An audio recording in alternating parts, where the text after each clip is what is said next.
Bonjour à toutes, nous sommes heureuses de vous retrouver, toutes les quatre, pour ce deuxième dimanche de Carême. Vous pouvez le constater, notre amie Marie n'est pas présente aujourd'hui avec nous. Elle est au moment où nous tournons en hospitalisation. Nous pensons fort à elle et aussi à toutes les femmes qui, dans leur corps, sont touchées. Et voilà, nous espérons que ces moments vont vous bénir autant qu'ils nous bénissent, nous. Alors, je vais laisser donc Lucie, qui remplace Marie, se présenter. Merci. Donc, bonjour à toutes. Je suis Lucie. Je suis maman des 3 garçons. Je suis artiste, peintre. Je suis anglaise. Et qu'est-ce que je veux dire? Une joie pour moi dans la vie, c'est les couleurs. En fait, ça me donne beaucoup de joie de voir une couleur spécifique ou dans le ciel ou autour de moi. Je suis catholique et dans ma foi, en fait, moi, j'avais une relation avec Jésus très, très petite, quand j'étais toute petite fille. Et du coup, aujourd'hui, je suis passionnée par la prière des enfants et leur capacité d'avoir une relation avec Jésus très, très petit. Merci beaucoup, Lucie. Nous allons, sans plus tarder, commencer avec notre thème du jour. Mais avant cela, nous voulons vous rappeler, si vous nous rejoignez juste ou simplement rappeler à toutes, que vous pouvez retrouver l'ensemble de notre parcours Carême en Femme sur carêmeenfemme.com, tout attaché, CAREMNFE2MES. Eh bien, maintenant, on va commencer avec notre thème du jour. Et nous voulons, je vais vous demander, les filles, que signifie pour vous le carême? Qu'est-ce que ça implique pour vous? Lucie, par exemple. Pour moi, c'est pas toujours facile à en parler de la carême autour de moi. Donc, j'ai une petite anecdote. Une fois, j'ai fait une carême où j'ai décidé d'avoir des douches froides. Pas complètement froide, mais j'ai tiède, on peut dire, parce que j'aime bien à la fin de la douche de remonter les chaleurs. On avait un petit moment cocooning sous la douche. Donc je me suis dit, cette fois, je vais offrir ce moment-là pour le Seigneur. Et du coup, j'ai une copine qui est pas chrétienne et qui m'a demandé, qu'est-ce que je faisais. Donc j'ai osé lui en parler en disant, voilà, c'est ce que je fais. Je fais un petit sacrifice pour ma carême. Donc voilà, je savais pas si elle avait compris ou ce qu'elle pensait, mais la carême, elle est passée. Et du coup, Pâques arrive, elle passe à la maison, et au lieu de m'amener des œufs en chocolat, elle m'a amené une bonne gel douche. Et j'étais tellement touchée par cet acte qu'elle a compris un peu ce qu'était ma carême, en fait. Et en fait, qu'est-ce que tu parles de sacrifice? C'est pas un mot aujourd'hui qui est très vu positivement. Même chez les chrétiens, on ose à peine parler de sacrifice. Qu'est-ce que ça veut dire pour toi, Lucie, sacrifice? T'entends quoi par là? C'est une bonne question, parce que c'est vrai que la notion de se priver, c'est pas très bien compris, peut-être aujourd'hui, où on n'en parle pas beaucoup, comme tu dis, Juliette. Mais en fait, quand je me prive, je reçois plus de la part du Seigneur, en fait. Comme ça, en fait, c'est une façon de lui faire de la place. Les choses dans la vie matérielle, les petites choses qui me donnent de la joie ou qui me ressourcent, en fait, si j'enlève ces petites choses-là, ça me montre en fait que ma vraie joie se trouve dans le Seigneur. Et c'est en lui que je me ressource vraiment, en fait. Merci, Lucie. Et pour rebondir sur ce que tu dis, Lucie, moi, j'avais envie de vous partager une petite expérience de carême l'année dernière.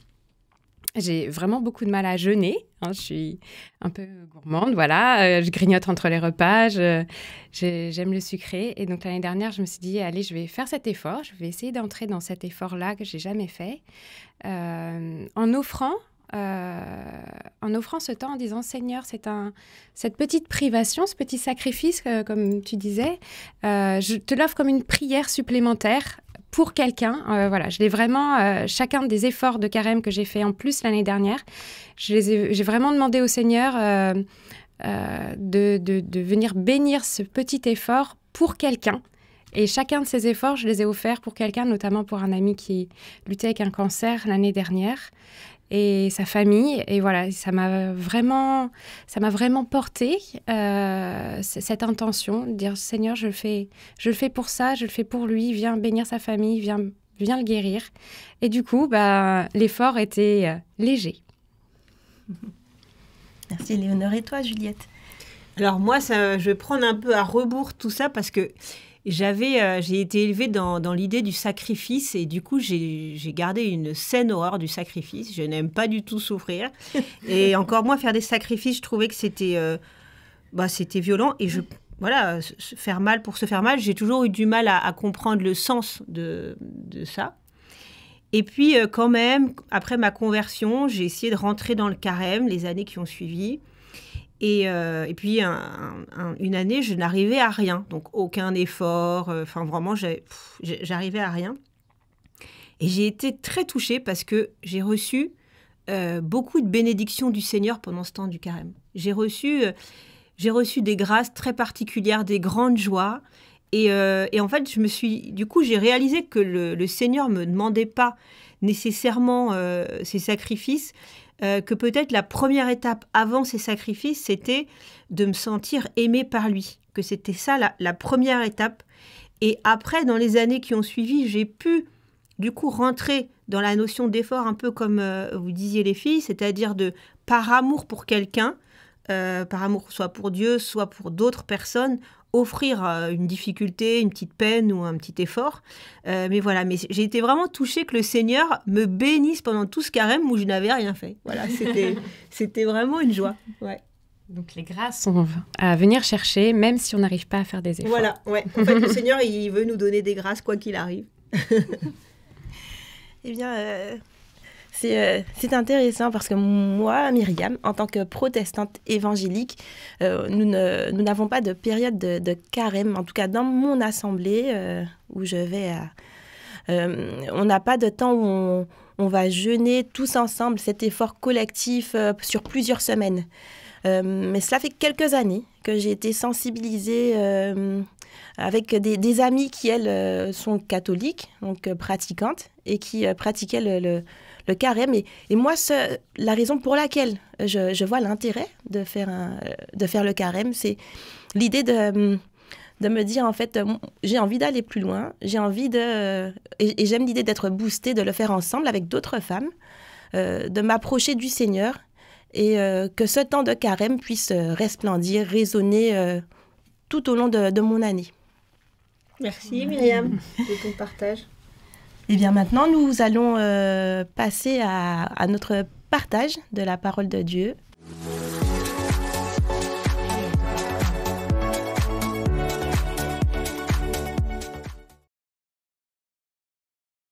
Évangile de Jésus-Christ selon saint Marc.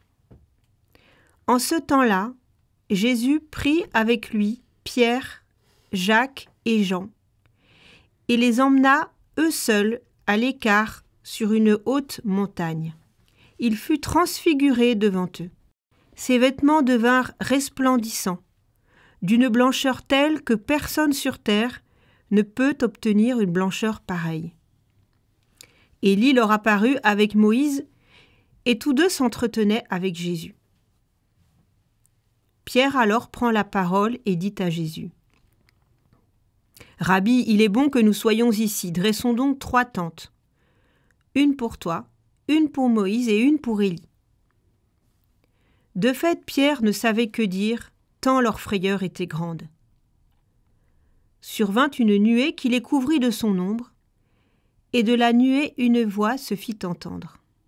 « Celui-ci est mon fils bien-aimé, écoutez-le. » Soudain, regardant tout autour, ils ne virent plus que Jésus seul avec eux.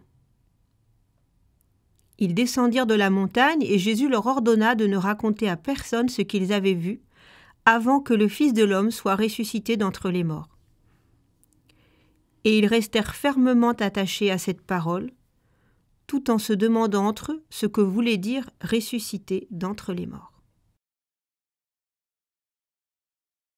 Et maintenant que nous avons écouté ce texte, nous allons nous diriger vers Paris avec notre envoyé spécial Aurélie qui interroge à nouveau le père Philippe Marcet, Monseigneur Philippe Marcet, évêque auxiliaire de Paris, qui va nous aider à décoder les mystères de ce texte. À vous les studios!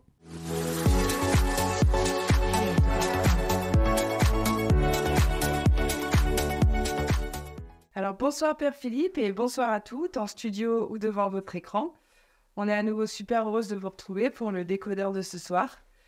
On a beaucoup de questions sur ce texte de la Transfiguration qui est vraiment un texte magnifique et aussi mystérieux, donc on avait vraiment envie de réfléchir avec lui dessus.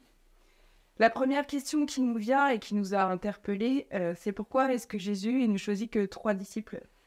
Voilà, c'est vraiment un mystère. Cette histoire d'élection, là, ça fait toujours un peu drôle. On se demande mais qui va être choisi et pourquoi. Et ça n'est pas dit, donc on a du mal à comprendre.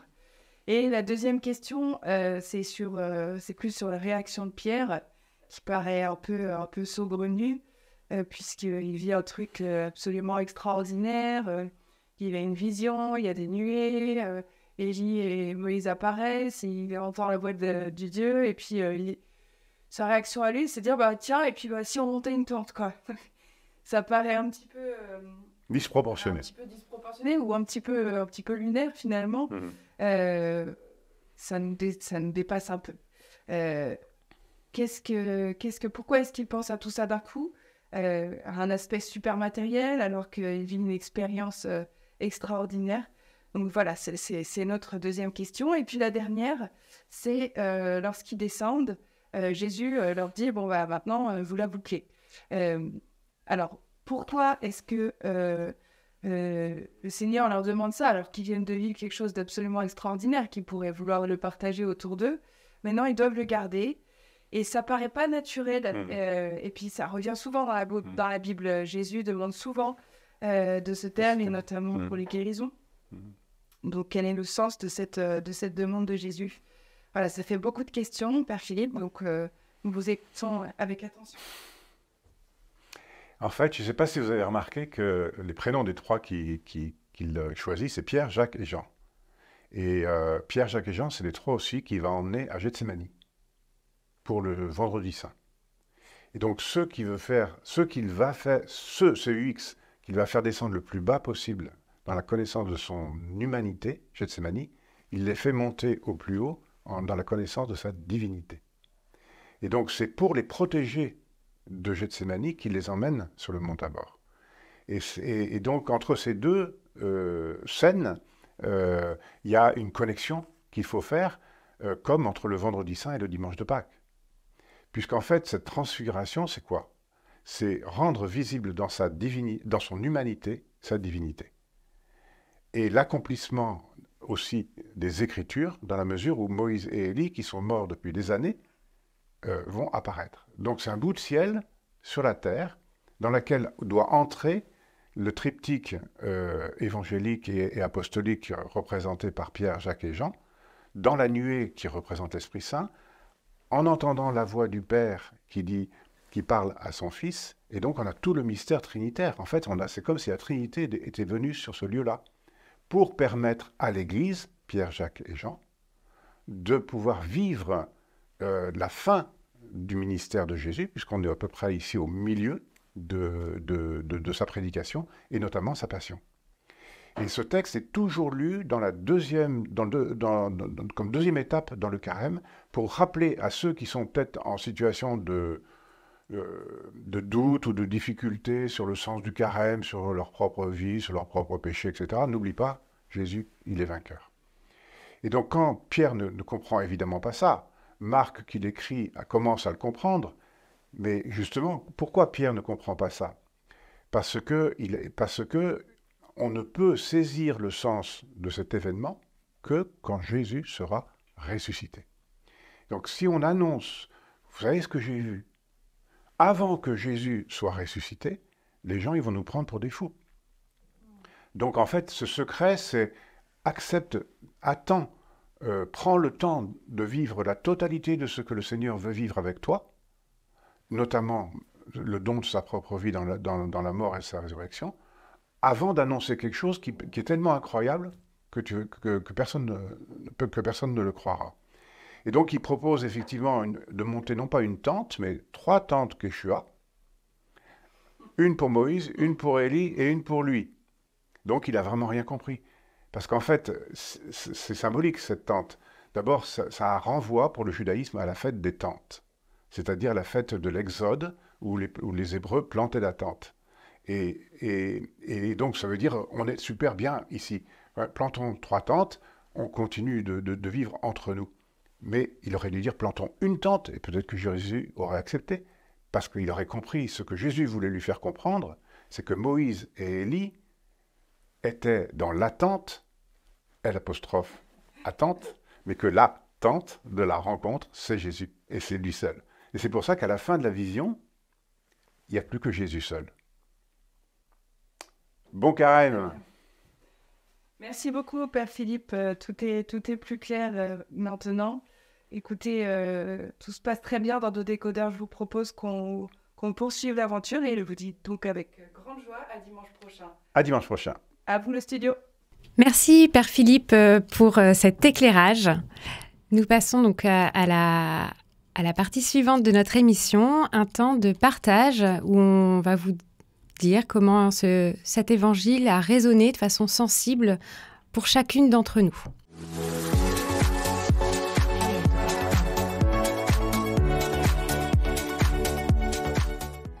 Myriam, est-ce que tu peux nous dire quel mot a résonné en toi à la lecture de cet évangile et pourquoi ?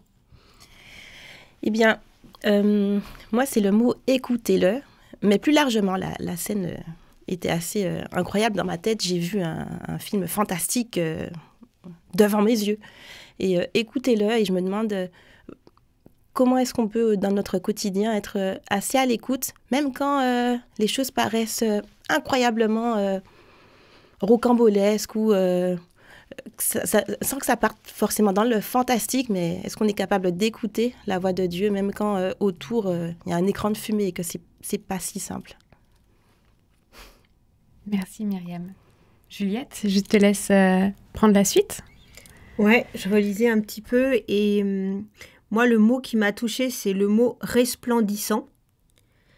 Et en fait, pourquoi ça m'a touchée ? Parce que je pense à tous ces visages resplendissants qui m'entourent en ce moment. Et donc, je pense à mon papa qui est en fin de vie, on peut dire ça. Et quand il sourit au milieu de sa souffrance par une petite blague, voilà, pour moi, c'est une forme de... Voilà, il resplendit à ce moment-là. Je pense aussi à mon fils quand il rentre dans ma chambre le matin et qui sait qu'il n'a pas le droit de venir et qui fait un sourire Colgate avec son sourire édenté, parce qu'il lui manque une dent en ce moment. Son visage est resplendissant et il met vraiment le paquet pour que je ne l'envoie pas bouler. Et je pense aussi au visage de Marie qui était là du coup à la dernière émission et quand elle est sortie de son opération la dernière fois. Et on avait eu une photo et vraiment elle était resplendissante alors qu'elle sortait du bloc. Et donc ça me fait dire que en fait moi je suis pas sûre de voir Jésus resplendir, en tout cas sur la terre, j'espère au ciel, mais sur la terre je vais pas le voir, mais je pense qu'il y a des visages resplendissants autour de nous et il faut juste avoir les yeux pour les voir. Merci Juliette. Lucie, je te laisse continuer.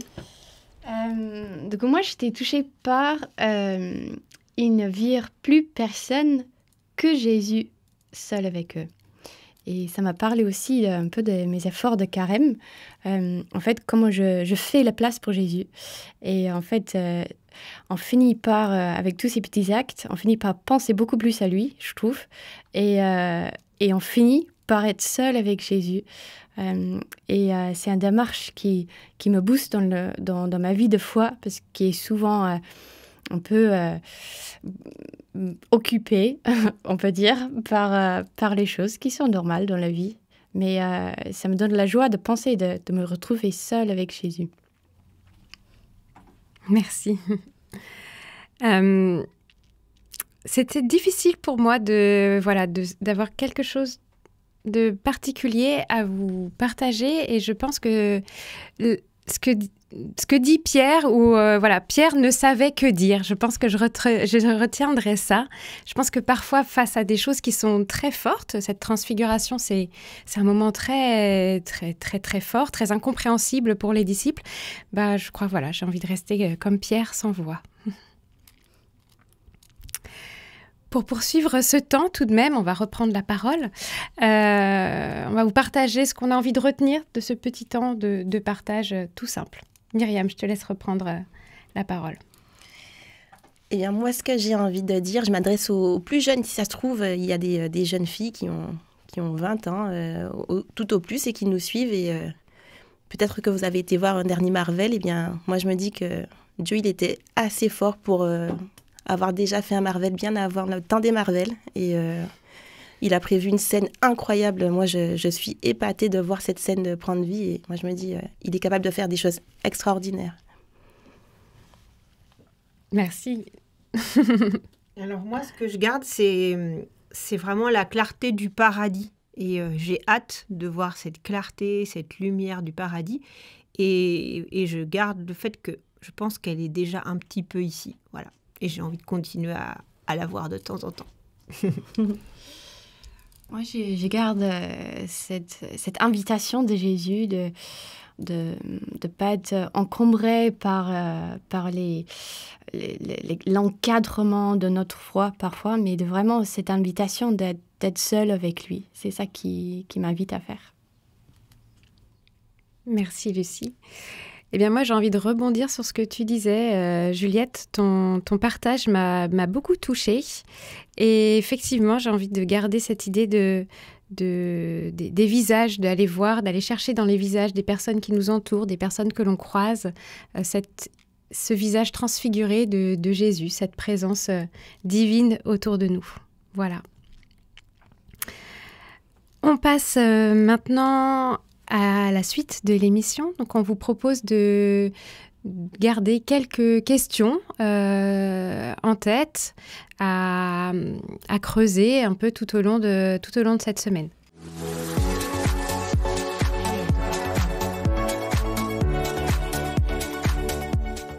Alors, cette semaine,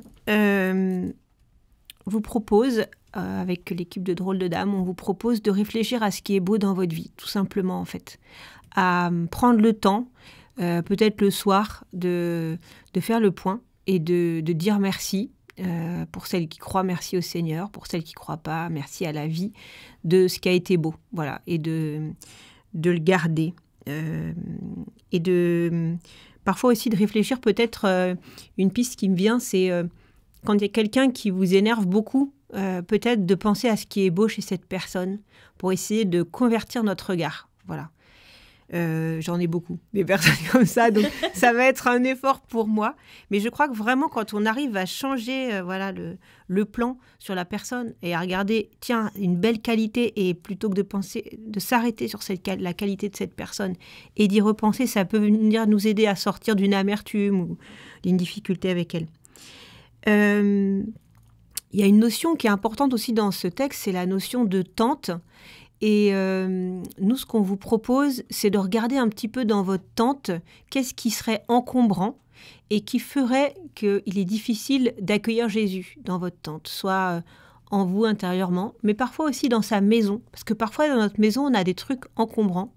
Parfois, la télé, elle prend par exemple toute la place dans le salon, et puis il n'y a plus de place pour la discussion. Mais parfois, c'est nos addictions, c'est diverses et variées, que ce soit la nourriture, ça peut être l'alcool, ça peut être le tabac, ça peut être plein d'addictions diverses et variées. Il y en a des plus ou moins graves. Et peut-être que ce temps de carême, pour les addictions les plus graves, on ne va pas les traiter comme ça en un jour, mais peut-être décider de les regarder un petit peu plus, de se faire aider, de se faire accompagner, voilà. En tout cas, de réfléchir à ce sujet du désencombrement. Et puis la troisième piste, elle revient un petit peu à la première, mais c'est se poser et savourer l'instant présent de ce qu'on vit. Voilà. Et parfois, dans la journée, de s'arrêter. Et un peu comme Marie, on dit que Marie méditait ces choses dans son cœur. Et bien voilà, parfois, dans votre journée, il y a des événements, vous vivez des émotions.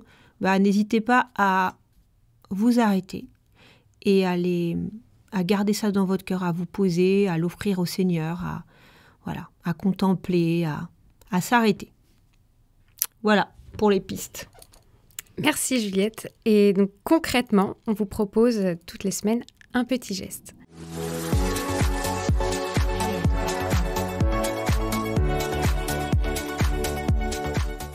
Donc la semaine dernière, on vous a parlé d'un petit carnet. On vous invitait à faire silence en vous en prenant un carnet et en y déposant ce qui vous polluait, votre liste de choses à faire, vos ruminations. Cette semaine, on vous propose de reprendre ce carnet, de le retourner et cette fois-ci d'y marquer les gratitudes, les choses qui vous font plaisir. Voilà, pour rebondir sur ce que disait Juliette, sur les beautés de votre journée, ou bien un verset, si vous lisez quotidiennement la Bible, un verset qui vous a touché, qui vous a parlé, que vous avez envie de garder et de relire. Donc, on vous propose d'essayer d'en noter au moins 3 par jour. Et pourquoi pas aussi partager ce petit effort en famille avec vos enfants. Comme diraient mes enfants, c'est un jeu de parents, ça. Mais ça apporte tout de même du fruit et ça apporte du plaisir à tout le monde. Voilà. Je peux rajouter un petit truc sur la gratitude. Parfois, on a peur. On se dit, dans ma journée, elle a été pourrie, il n'y avait rien de chouette et tout. Mais en fait, ça peut vraiment être une minuscule chose. Ça peut être le goût de son café le matin. Voilà, vraiment. Et même, c'est d'ailleurs bien les toutes petites choses. Ne cherchez pas les grandes joies de la journée. Voilà, prenez des tout petits détails, un petit sourire. Voilà, ça vous aidera à faire l'exercice. Une couleur, par exemple. Une couleur pour Lucie, voilà, qui lui a fait chaud au cœur de la voir. On trouve toujours, rassurez-vous, on trouve toujours et souvent bien plus que 3. Allez, c'est à vous cette semaine. Lucie, je te laisse conclure notre émission de ce jour. Ok. Donc, merci à chacune pour ce moment de partage. Cette émission qu'on a passée ensemble. Merci à vous qui nous écoutent ou qui nous suivez sur les réseaux sociaux. On a rendez-vous pour jeudi soir pour notre partage hebdomadaire.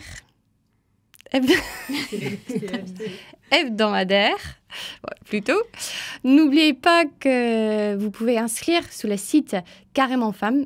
Donc, c'est carêmeenfemme pluriel.com ou via les réseaux sociaux pour recevoir les liens visio pour nous rejoindre en partage.